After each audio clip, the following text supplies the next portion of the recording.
Jeff, welcome to the Chamber. Thanks for having me. Good to meet you and good to see you, and it's always nice. I love when new candidates come out of the woodwork and we get to meet new people, because I think what's really important and what a lot of people maybe in provincial and federal politics don't understand is it's real people running for real jobs to help us. And we need to get to know the candidates as much as we need to get to know the parties. I think we don't put enough credit on the candidates that are running so that we can have a good opinion of those individuals and know who we want to vote for. Because, as you know, it all gets caught up in politics down the road, and national campaigns and provincial campaigns kind of carry it. But tell us a little bit about Jeff Donkersgoed. Okay. So I grew up in southwestern Ontario, rural southwestern Ontario. My parents dabbled in a variety of small businesses, actually. They were dairy farmers for a while and chicken farmers for a while, had a bed and breakfast at one point before they retired, even had a car wash at one point. So I understand the value and importance of small businesses, how you're helping your community, and just that personal investment in that. But I didn't go that route in terms of following my parents' footsteps with farming and small businesses. I got the music bug. Oh, wow, really? Yeah. So I ended up spending my 20s in university studying classical music. So I did an undergrad at Wilfrid Laurier University. I was a composer and music historian. Spent 5 years out west, actually in Alberta. Spent a year in Banff, which was fantastic, meeting artists from all around the world.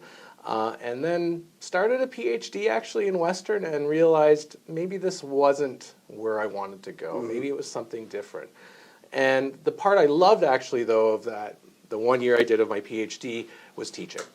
And so that was when I decided, okay, I don't want to say it was like those who can't, they go teach. Yes. But I mean, if you think politics is a niche game, so is classical music. Yeah. Oh, yeah, right? for sure. So I went and obtained my teaching degree. My wife, at the same time, got into the library science program at the University of Toronto. So we moved there. We lived there for 7 years.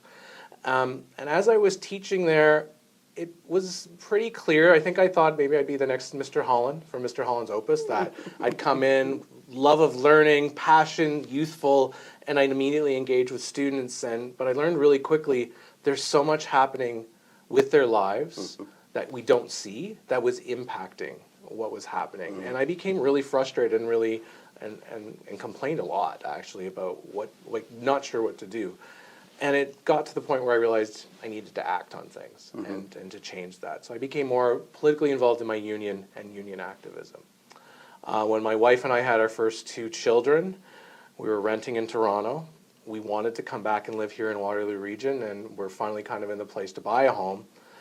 Couldn't happen in Toronto. This is already 8 years ago. And so we thought, where do we go? Where do we go? And we thought, well, why not Cambridge? And that we settled first in Preston and started there, and just moved to Preston about a year ago. Give you good credit for choosing Preston. I'm a Preston. Yeah, I loved it there. Yeah. I loved it there.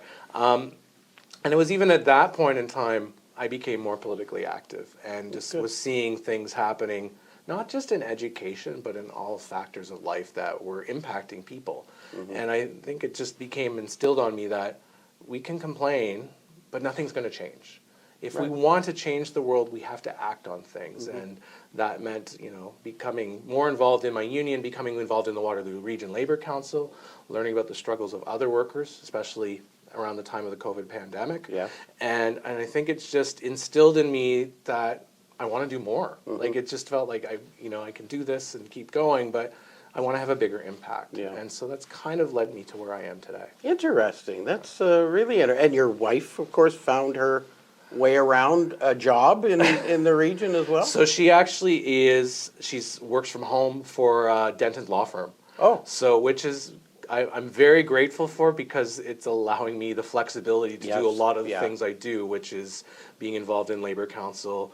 The last 5 months before the writ dropped, I was working for my provincial union as an organizer.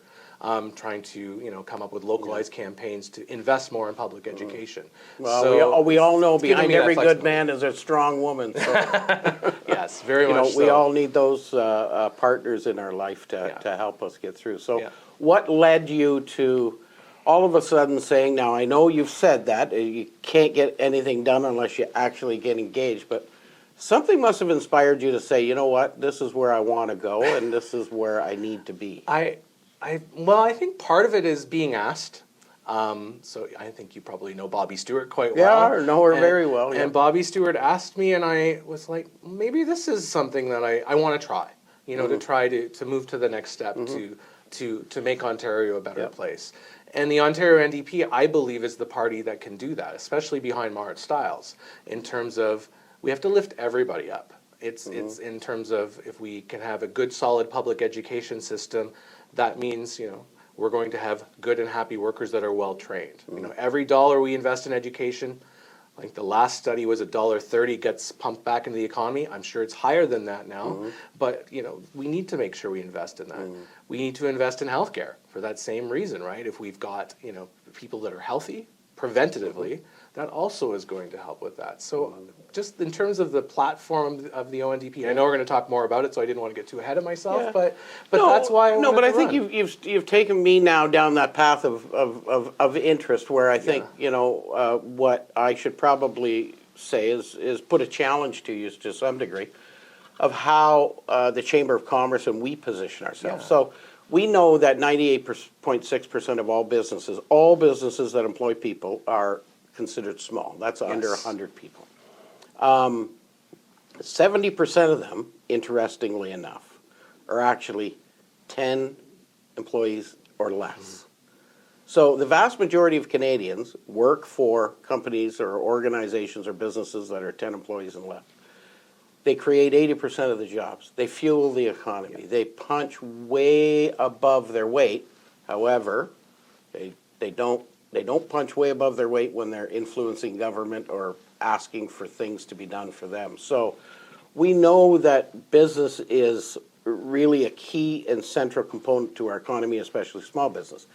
The other thing is I tell politicians every time they come and visit me, I say, you can't spend a nickel unless there's a business transaction. Absolutely. A business transaction has to take place so that taxes are generated, and then you have the money to solve the issues and problems we have in society. Absolutely. So what is the central feeling from the New Democratic Party's position in Ontario with respects to growing our economy so that we can fix these problems?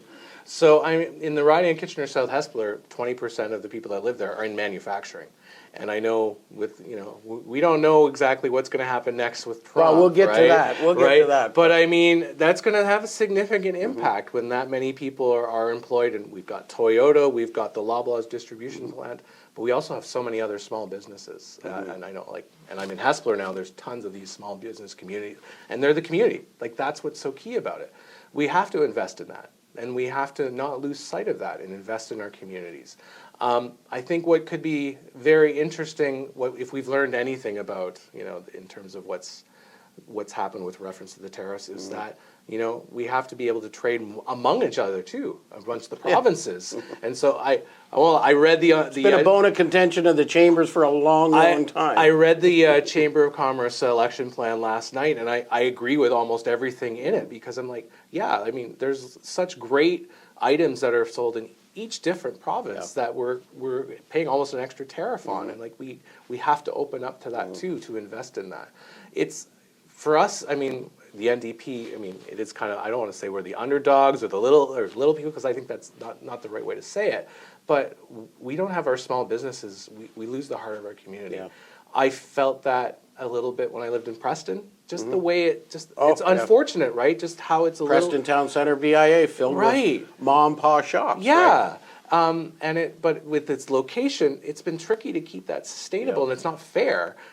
But I see a total difference in Hespeler just because it surrounds the community. We need that, and we have to continue to invest in that. And so the NDP is totally for that, investing in small business, because we know how important it is. And I know that from growing up as a kid and seeing how much my parents would invest their time, their energy. Yeah. It's a love, it's a passion in doing that. Yeah, it's a 24/7 job, right? Especially if you're a dairy farmer. Yes. You're on the job all the time. Absolutely. And I think that's a really good jumping off point to get into healthcare, where we know that we need to have a strong and vibrant economy because it's going to take a lot more than what we're spending now on healthcare to create the type of system that people are demanding. You know, I've always said that we have a rationed healthcare system. Period. That's what it is. We get what we got because we've only contributed so much money. It's a universal healthcare system. It's publicly funded, and you get what you get, which, quite frankly, from my experience over the years, has been great healthcare. You know, very, very good. However, we also do physician recruitment here at the Chamber. So we understand clearly where the problems are with trying to get more doctors. One of them is we need residency spaces. Because before a doctor can actually practice, once they get out of medical school, they have to find a place to do their residency. If they can't get on board doing the residency, they can't become a doctor. And then we find them, you know where we find them? We find them on shift 2 out at Toyota. Yes. Yeah. Because they're well educated and can practice, but they simply can't get the training. So we need to open up those spots in order to get more family physicians. We have family physicians, or we have people in Cambridge who don't have a family doctor. We need to address that situation somewhere along the way. And that even borders on your comment earlier about interprovincial trade.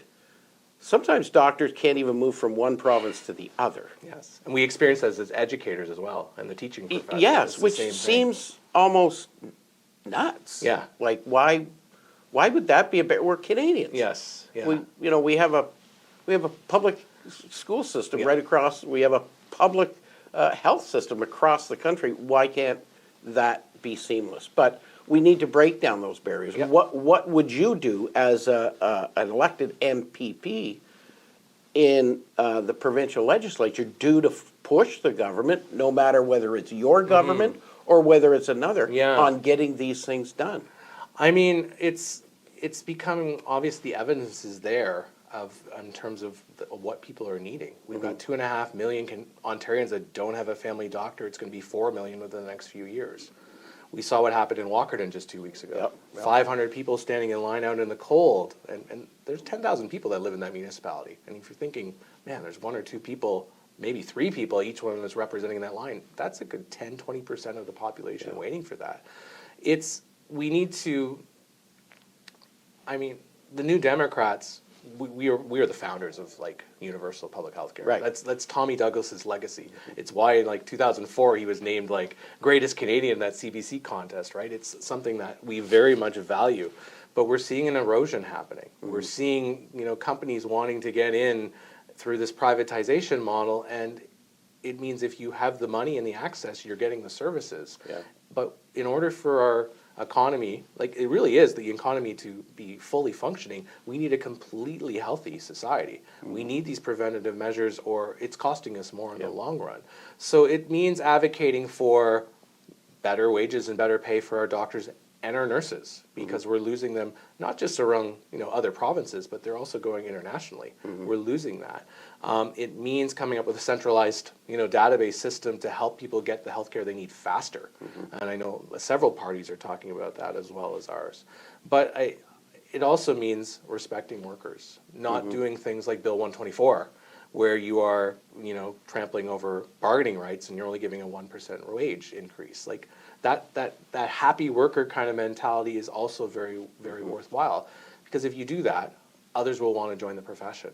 Otherwise, they're going to go elsewhere. So those are some of those things that we have to continually address, no matter who's in government, and that's what I would be addressing. Yeah, and I certainly don't disagree with you. That's why the Chamber of Commerce, we particularly focus a lot on healthcare in the community. We have an event specifically centered around raising money for Cambridge Memorial Hospital. And we've contributed over $150,000 to the foundation over the last number of years with that one event alone. So we're in all the way. We understand completely that a healthy community creates healthy employees, and healthy employees create healthy businesses. Absolutely. And all of it is really a circle. We kind of saw that in COVID, where We needed a lot of extra money being pushed into healthcare during COVID.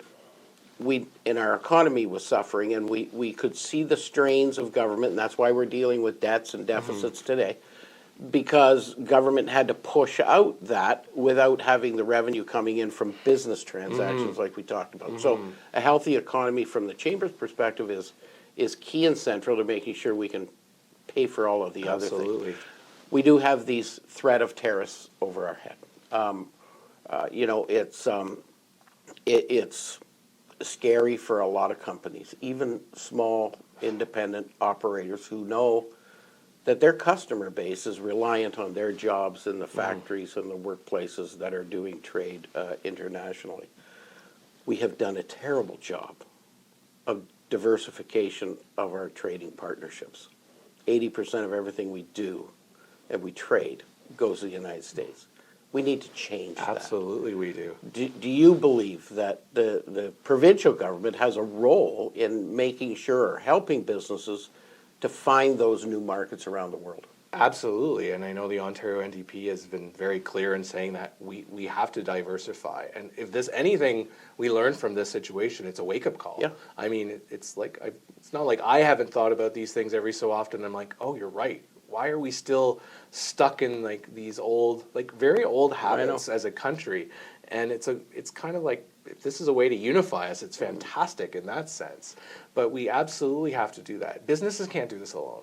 They need to be able to access resources to help them figure out where are some potential, trading partners, whether that's done through technology and social media, because that's amazing that reach, like I'll find businesses doing very niche, really niche, cool things in Germany, and you're like, I didn't know that existed. And there's no reason why we can't be doing that, and we need to be, investing more in those sorts of things. One of the things I was waiting to hear from all of the parties was, okay, businesses, yes, if there's things that happen and supply chains are a mess, including restaurants, like thinking about the food that they have to bring in, are we investing just in businesses, or are we also going to invest in workers? And I can say the Ontario NDP has said they want to find a way to do a federal-provincial partnership if those tariffs come through to be able to support everybody. Because it's got to be a two-pronged approach, right? It's got to be businesses for sure, because they're the ones providing the jobs and are going to continue to do so. But we also have to look after each other in that way too. So absolutely, we have to invest in businesses, find ways to promote them, find other trading partners, not even just here, like nationally, but internationally as well. Yeah, I'm working with the Ontario Chamber. We just started the other day. We're developing a program that we can pitch the provincial government, whoever that might be, on February the 28th to say, we need to get a fund together to help support small and medium-sized businesses to be able to explore opportunities in the European Union. Absolutely. We have a free trade agreement with really the second largest economy in the world, the European Union. We hardly even consider it. Yeah. And, I guess because it's, we know the language is the same south of the border. We know, and people are a little bit afraid of language differences, but that doesn't exist in business internationally. No. English Especially is now, the standard. right? Yeah, it's the now standard. that it's a globalized world, and I mean even things like our pipelines when we're diverting them into the States and they're coming back up here. It's like we need to think. East-west there's nothing wrong with that. We need to think Canadian. Yeah. Right? We need to think Canadian. Like Donald Trump is thinking about the U.S., we need to start thinking Canadian. We do, but even at that, as you said, the European Union is a that can be a viable trading partner. There is an ocean in between, but we have to forget about that barrier. And even Mexico, there's no reason why that relationship cannot continue. Might be a little bit challenging with the states in the middle, but maybe we're going to hope that cooler heads prevail over the next 30 we days, hope right? So. We hope so. My wife's actually from the Azores, and the last couple of years we've been going back and visiting the island that she came from. She came from an island called Terceira, and that is where the Chamber of Commerce is for about 4 of the islands, I guess. The Chamber of Commerce is headquartered in Terceira. So my first time over there, I thought, I got to go visit the Chamber of Commerce. Like, that's what I do, right? Yeah. So. And it was really interesting talking to them and saying they're looking for ways to do international trade with Canada. it's a 5.5 hour flight. It's the same length of time to go to the Azores as it is to go to Vancouver. Yes, yeah. And we don't think about it Yes, for some I know. unknown reason. And I guess I kind of get it. I worry a little bit, and I don't know whether you do, Jeff, but I worry a little bit about this. We kind of, after COVID, we kind of became complacent. And I'll say I became complacent. I can remember right in the middle of, or the beginning of COVID, my wife sending me over to Canadian Tire to get rubber gloves to pump gas. And I'm thinking, while I'm pumping the gas the second and third and fourth time, I'm thinking, why haven't I always done this? Because I have no idea if the person ahead of me had a cold, Right. and now I've got their cold.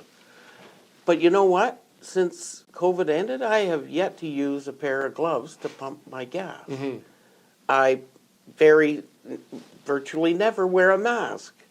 I walk by hand sanitation machines now. And so I hope we don't become complacent with this, like we've come complacent with the variety of germs that could be out But there. even other things too, like as you're talking, I'm thinking about voter apathy, and like we've become, and I can kind of get that people have become, they've lost hope that things can change, and they're just kind of going through the motions, and and maybe they have faith that something's going to happen, but that's not going to change anything. Yeah. But yeah, it's old habits die hard sometimes, and that's a great example. And I mean, it's hard to believe that was 5 years ago. Yeah, Right? I know. Right? It's you see a mask now and you go, oh yeah, geez, I remember those days. Yep. You know, I can remember my grandson who was just a little baby. You know, my daughter trying to put a mask on him, and I'm thinking, oh my gosh, is he going to grow up wearing a mask? Yeah. Well, you know, he's not. Yeah, yeah. But I worry a little bit about our complacency around things like that. We got to keep everything to the top of a bar of the lessons learned in the past, Absolutely. because that's how we progress. Absolutely. Speaking of that, housing is a huge, huge issue. The Premier came out about a year and a half ago and said he wants to build 1.5 million homes over the next 10 years. That is an incredibly aggressive target. More aggressive than we've never been able to build homes at that pace. In fact, maybe not even half that pace in the past. It's not going to be government being able to build those homes. Government cannot afford to build 1.5 million homes over the next 10 years because it's got a lot of other priorities too, not to mention healthcare and not to mention education and all the other things that you've talked about. It's going to take the private sector to come along. What's the NDP going to do to make sure the private sector can be a participant in reaching these incredible priorities? I would say that the ONDP wants to do a mix. One of the things that we are prioritizing is that, I know the word affordable housing is kind of being thrown around a lot, and no one's really sure what that actually means. What is affordable anymore? And something that we have lost touch in doing as a country is creating social housing and co-ops.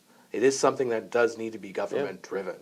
And it's something that we have to diversify our housing a little bit more than we're already doing. I have to say the Region of Waterloo and the City of Kitchener, they're doing the best they can with the limited resources they have available. They're reusing land from before.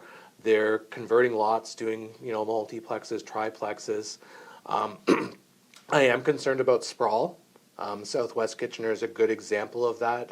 There's a development that the Bill 162, the Ford legislation, opened up this large parcel of land to development, but it's on aquifers.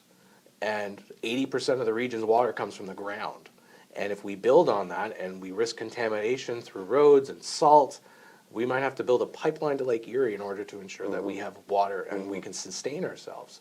So we have to get really creative in how we do this.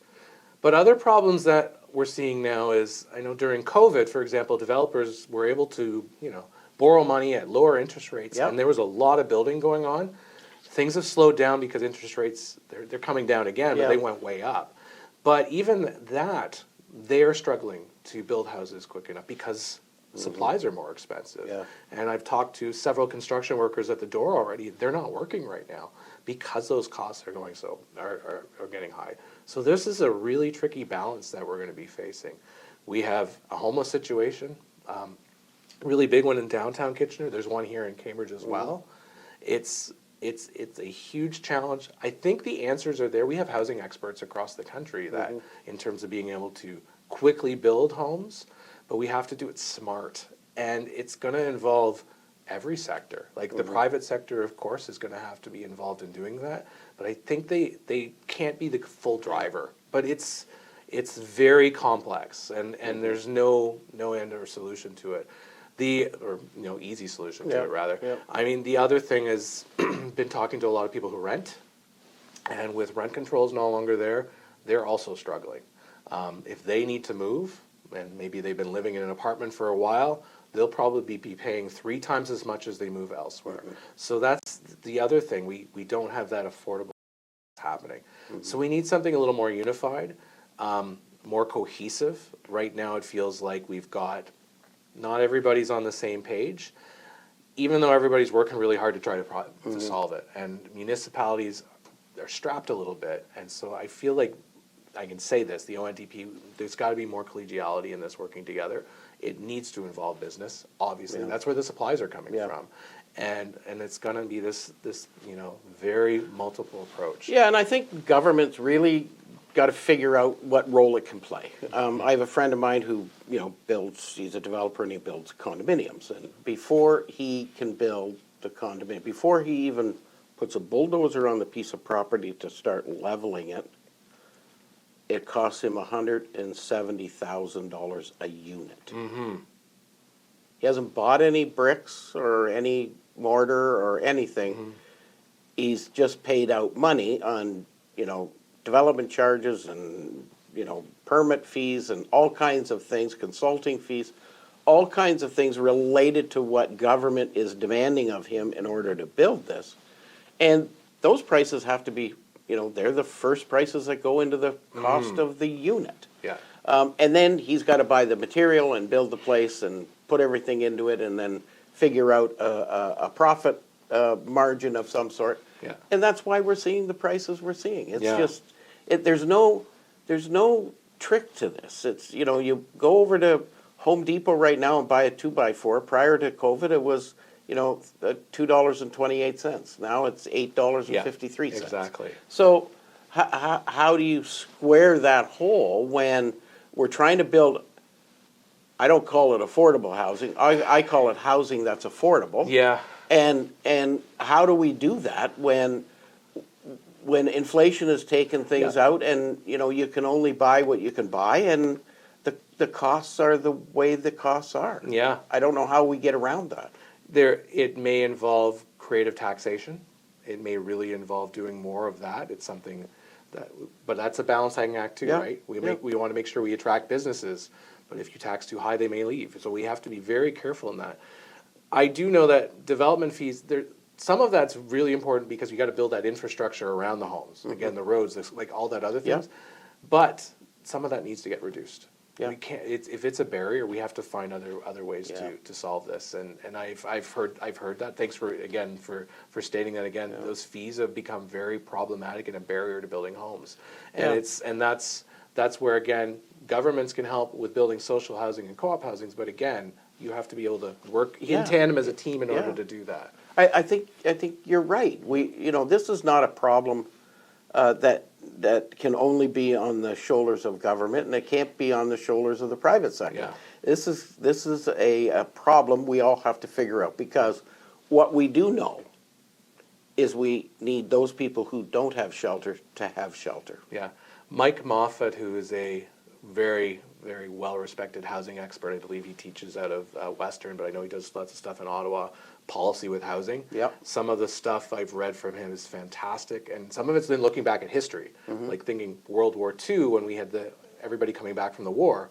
Oh shoot, we had a housing crisis then. Yeah. So they realized, hey, we had 6 or 7 different types of housing plans that cities could use to build homes, which is why a lot of certain areas of Kitchener look the way they do, because that's what they implemented. Yeah. I feel like we got to It go was back. wartime homes. Yes, exactly. It's actually a type of home. Yeah. Right? We call it wartime homes. But that's where this all came from. Yeah. And so some of his policies, they've gone to the federal government and they're like, oh yeah, you're right. That's exactly what we need to do. And that's where it's like, it takes all three levels of government, plus the business sector I think to so. do this. And that's challenging. I mean, democracy isn't easy, right? It takes a lot of hard Yep. work, and that's where everybody has to come together and collectively come up with these solutions. Yeah, I don't think we need to find that new magic formula. We need to look back in time and say, gee, what did we learn from there? Yes. What can we bring into this environment Yeah. and try and solve those problems? I actually, when you brought up co-op, one of my favorite types of integrated social housing projects was a nonprofit cooperatives. Yeah. And when I was first elected to city council in Cambridge in '91, Mike Farnan, the Yep. NDP, was actually our MPP. Yep. And I can remember he and I sitting there in front of a room full of people who didn't want this. We were both advocating for this because it just made clear sense that, you know, you had the Ontario government at the time was offering a interest-free mortgage for the development of these cooperatives. They were 1/3 fully subsidized, 1/3 partially subsidized, and 1/3 market value rent. And after, you know, the mortgage was paid off, the continuing rent was to fund the next mortgage to build the next one. Yes. So it had a progressive nature to it Yeah. that we could be building them all the time as these mortgages got paid off. Yeah. And I think it, you know what, like I'm a math guy, so I looked at that and I said, well, gee, that kind of makes sense to me, you know, like we fuel it once and that's all we have to do. We just have to plant the seed and Yeah. the tree grows, Yeah. right? The truth is we need a mix of everything. Yeah. You know, with reference to housing, it's like, yeah, we need tall buildings, sure. They can't all be one-bedroom apartments. We need a mix of like that too. And then we need those detached homes, and we need co-ops. We need more of a mix of that because we're a diverse society, and people have, you know, different values and different values and interests in what they want in a home, but they need to be housed, and it is a right. Yeah, and we for have sure. to work on that. Jeff, it's been a great conversation with you and wonderful to meet you. Why should the voters of Kitchener South-Hespeler vote for you? Okay. I believe that the voters of Kitchener South-Hespeler should vote for me because it's time for real change. The Ford Conservative government has said they were going to do lots of different things to help our society. They said that they've invested historically in public education and in public health care. But I'm not seeing that as a teacher. And my friends who are in healthcare, they're not seeing that either. To me, we need to be able to lift each other up. We're at a point very existential sort of threat in our country. And in order for us to move forward as a province, we all have to, work together, be collegial, and take care of one another. So that's why I believe you should vote for me. Awesome. Okay.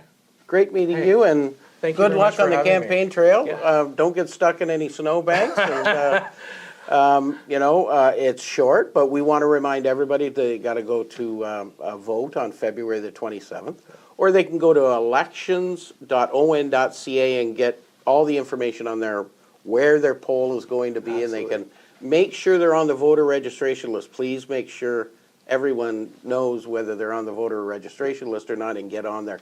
And I think actually you can go now and vote. You can vote at your returning office now, the one in Kitchener South-Hespeler. It's not very accessible. Again, it's in an industrial park in the south area of Kitchener, but if you can get there, you can vote now. Yeah. Well, good luck on February the 27th. Thanks. Appreciate it.